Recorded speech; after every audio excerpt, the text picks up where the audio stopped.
And this session will be moderated by Jeffrey Schnapp, who has recently joined the Harvard faculty from Stanford, where he ran the Stanford Humanities Lab. And here at the Berkman Center, he's founded the Metalab, which aims to provide a new institutional home for Harvard's digital art, design, and humanities communities. So we have all the panelists for this session. And I think that's for you. Okay. Thank you.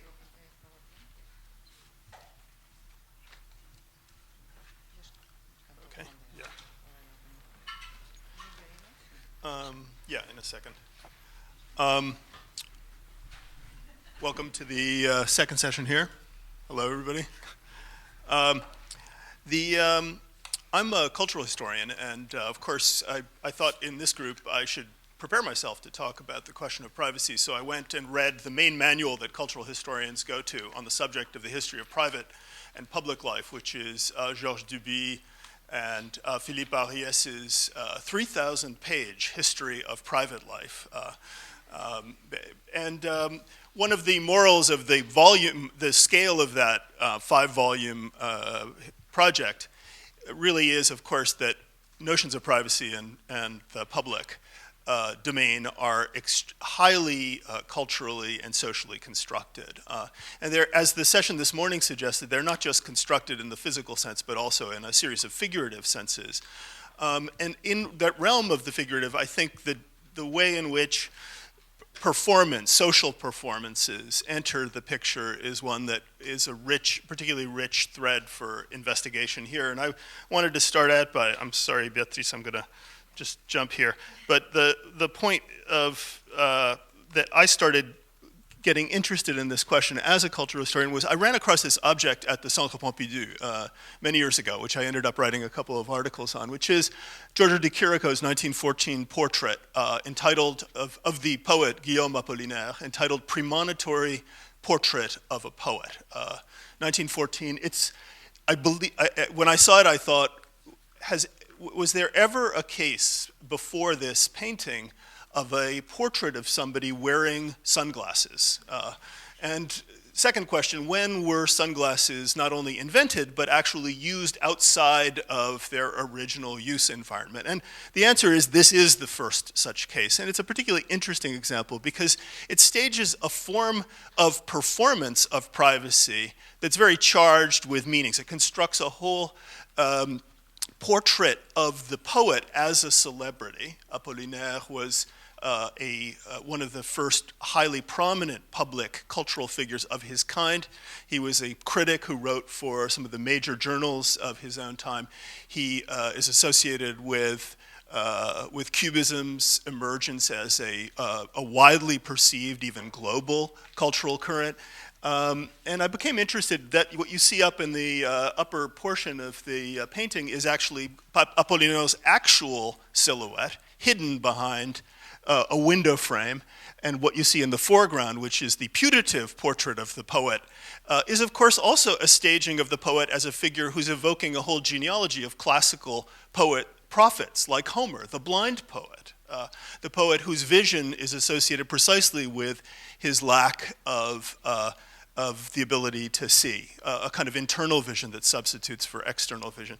All of which is a long and roundabout way of simply suggesting the cultural, even the anthropological complexity of these sorts of notions that are occupying us today. This by way of a transition to the first of our speakers, Beatriz Colomina, who is a very distinguished architectural historian who teaches at the School of Architecture at Princeton. And Beatriz, do you want to take over here? And I will put you back on your front page, I think. There we go. Okay. Thank you very much.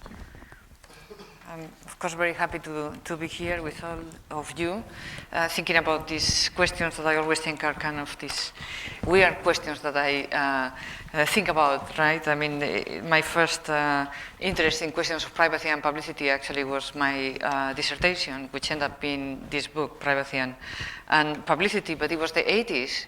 And of course, talking about media and communication and architecture was kind of anathema. And of course, we have come a long way now. Right? There are a lot of people thinking about it, but I think it's interesting in the context of this symposium to think that thinking about the ever-shifting boundaries between private and public. It is crucial to understand that architecture itself is inseparable from technologies of communication and vice versa. Right? And in fact, this relationship between architecture and technologies of communication, as I say, had been my only obsession, an ongoing obsession, the only obsession in my work. To put it very quickly, for me, the history of the modern window is a history of communication.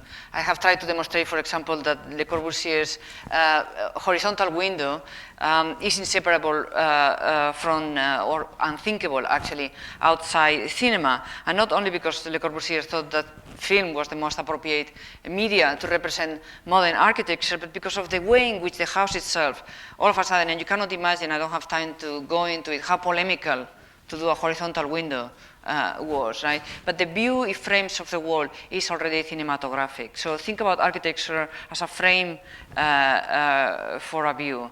And then moving to mid-century, I think I have tried to demonstrate that the Eames house, for example, is inseparable from the color slide, and not only because they represent their house in this film, for example, which doesn't use camera movement, but multiple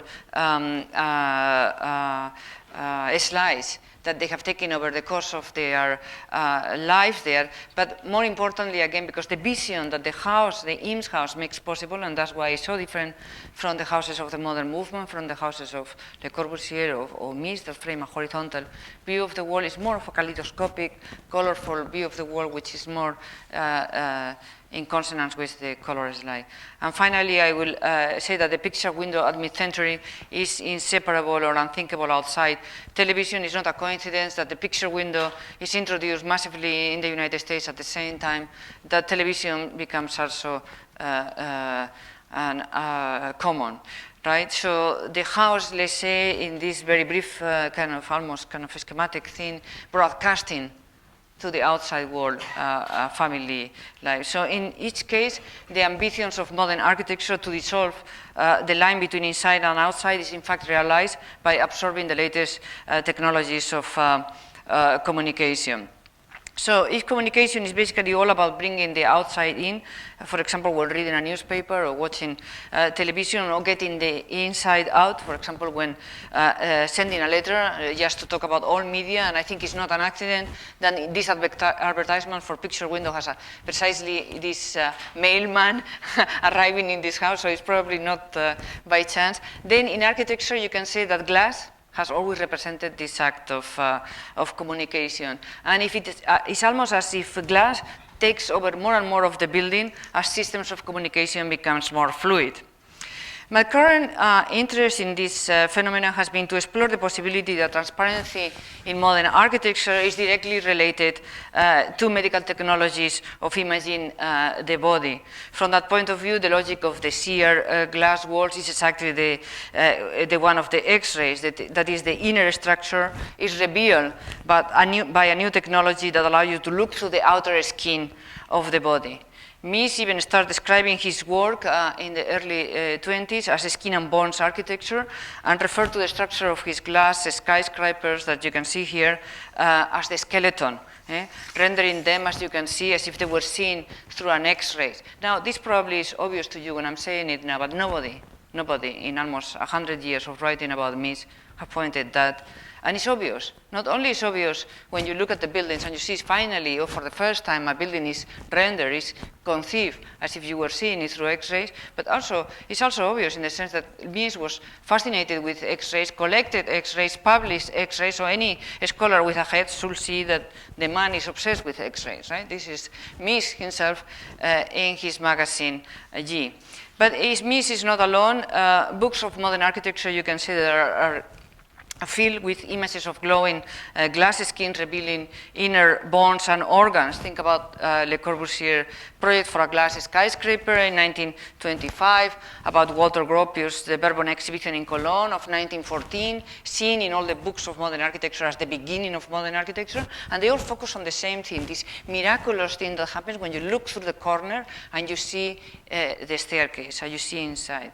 Oh, many other examples, Mendelssohn's Socken Department store in Stuttgart, 1926, the Glass Palace in the Netherlands in 1935, the house of George Keck, the Crystal House in the Fair of Chicago of 1933, the project unrealized of Mies for a glass house in the hillside of 34, Bucky Fuller Diamaxion Tower, also of 32, and many, many other countless examples in which you also have always this X-ray, let's say, vision. But if all these were kind of experimental designs from the early decade of the 20th century, not really habitable, they are mostly unrealized or in drawings, but mid-century, they really completely see-through house becomes a mass phenomenon. And that happens exactly at the same time that X-rays, and not only at a high level like in the houses of Johnson and Mies, but also in everyday houses through the picture window. And that is actually not a coincidence, it's a coincidence.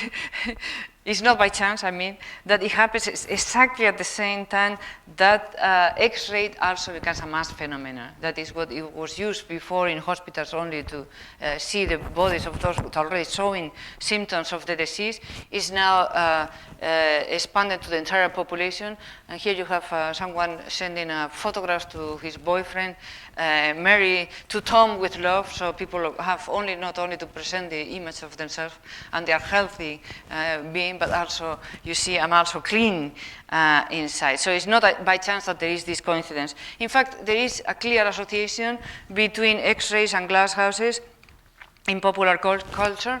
This is a Kodak laboratory film on the virtues of X-ray for disease prevention, and shows this woman with a swimming suit being X-ray, and as the body passes through the machine and you see the X-ray body of the woman, the narrator, which of course is a man, says that this young lady, to whom henceforth a glass house should hold no terrors, will, after an examination of her radiograph, be reassured that she is indeed physically fit. Okay, so what is wrong with this sentence? It's normal to say that she will be reassured that she is physically fit after an X-ray, but what the narrator have introduced in the middle is what is interesting, that henceforth he will not be afraid, he will not have any terror, living in a glass house. So here the glass house is acting as a symbol of both a new kind of surveillance and of health. Exactly the same kind of associations can be seen in the discourse around canonic works of modern architecture. For example, in an interview in House Beautiful, Edith Farnsworth, the client of Mies van der Rohe, and a famous or a successful at least doctor in Chicago, compare her famous weekend house designed by Mies van der Rohe to an X-ray, right? And goes on to say that there is a local rumor that the house is a tuberculosis sanatorium.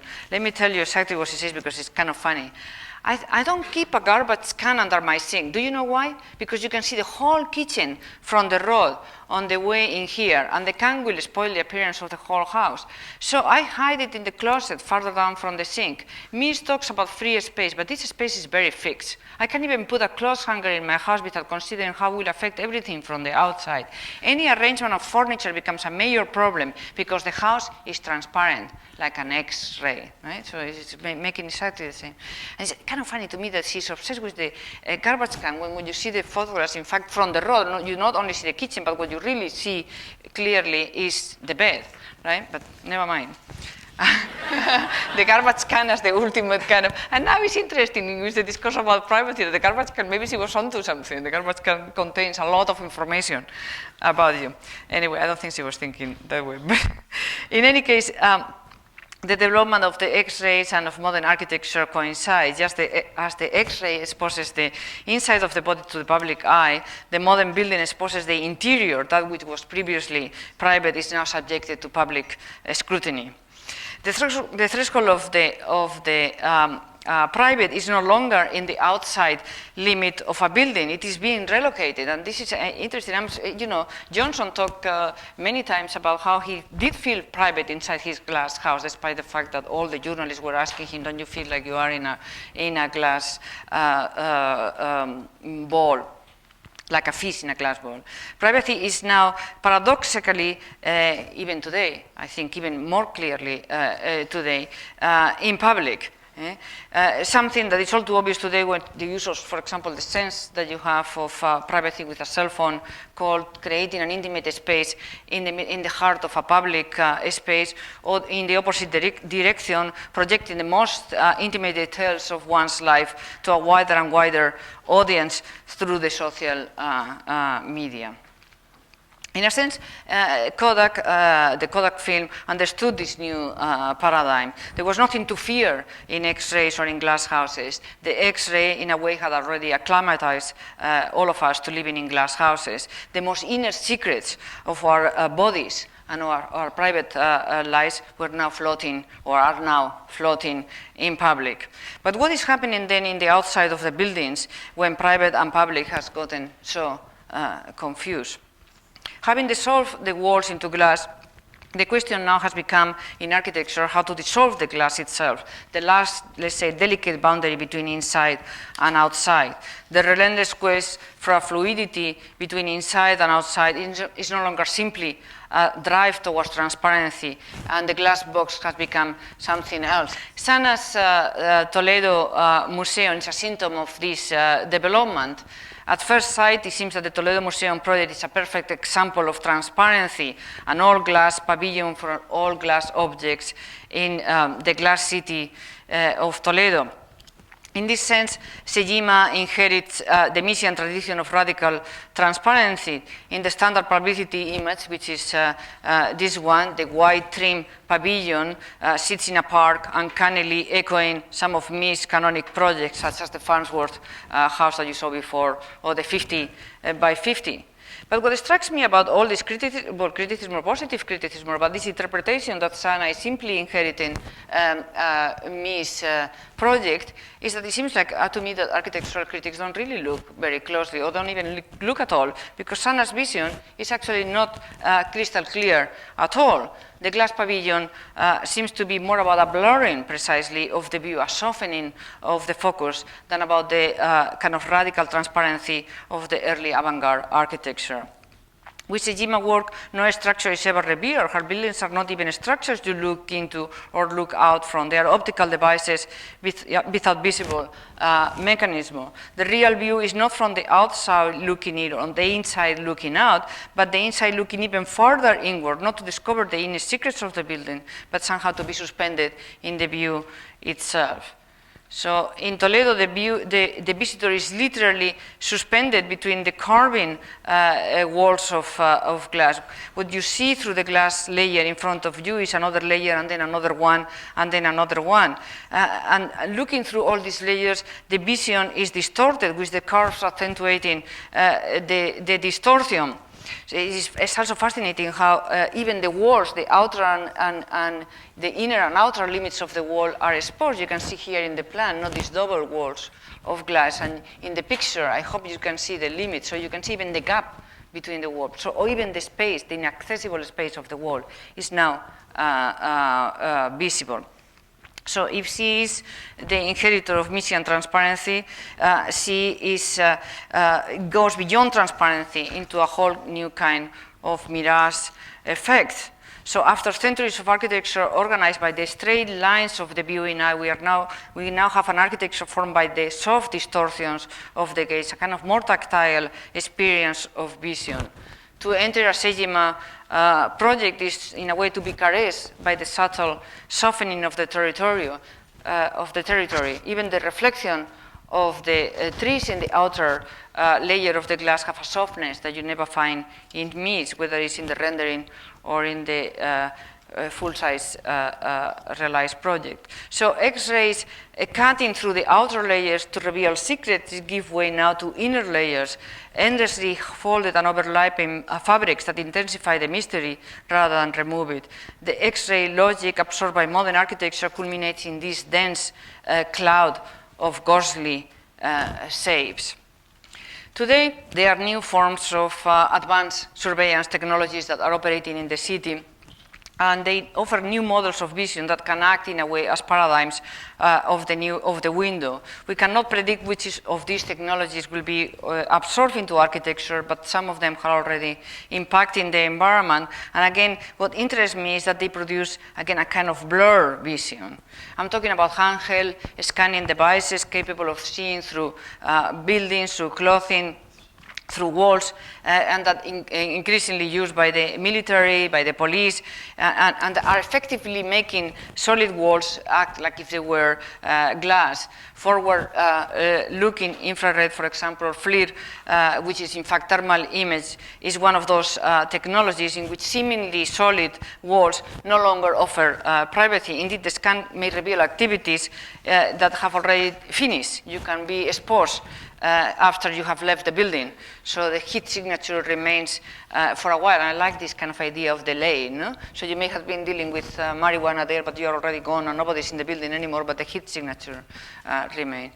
Another, of course, very well known now through all the debates about privacy is the passive millimeter imaging, PMI, which is used, of course, in US customs and now everywhere to detect hidden weapons or contraband in clothing, bags, and vehicles. And it is as if they take the outer layer is completely stripped away. And of course, the images are also interesting, but you can see the same thing I see. Then there is, of course, the Kaya lens, which is illegal in the United States and Europe, but available through the internet, I think. Anyone can use a camera, even a cell phone camera, and see through clothing by concentrating on the infrared spectrum. So the mid-century fear of loss of privacy in the glass house and with the X-ray has reappeared. It is as if with each new technology that exposes something private is at first threatening and then absorbed into everyday life. So for us, the fear of the glass house or the X-ray is almost quaint today. We may fear about the radiation, but about the exposure. Even the grainy images of surveillance seems already less invasive now, almost reassuring compared with the new technologies. Perhaps today's scanning technologies will also seem quaint in the future, since each new technology goes deeper and deeper into the private. The definition of private changes in response to each one of those invasions. So in conclusion, in changing our understanding or our definitions of public and private, the new surveillance technologies, like the technologies that emerged in the early years of the last century, changed our understanding of architecture. And architecture is never threatened by new technologies. On the contrary, it feeds on them, right? So what I would like to say is that privacy is increasingly defined by a new kind of blur between hyperpublic space, to take your term for this conference, which I like very much. The intentional blurring in the airport scan is supposed to protect this worried about the loss of privacy. Privacy is no longer defined by a line. Privacy is established by a blurring precisely of the most public space, and you can hide for a while between this blur. So returning to your question about what is the role of design in hyperpublic space, it could be precisely about this blur, about how this blur might be treated as a kind of new tactical operation, a kind of a space, a new kind of interior that can be defined. So this is something, for example, that architects like Jürgen Mayer, that has been obsessed with the encryption in this, for example, in these envelopes, you know, where you get your PIN for your credit card. He's been an architect collecting these patterns of encryption since the 90s, right? Since he first received his paycheck at Harvard and realized there was this thing that was not in Germany, wherever he's from, right? And he's been collecting this and designing things on the basis of this pattern for inscription. So architects, they always have interest in the new technologies. Thank you very much.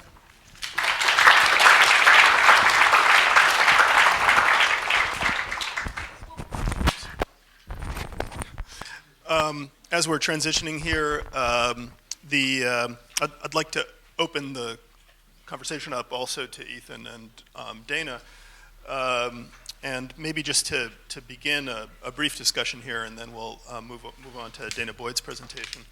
I guess the question I wanted to ask Beatriz that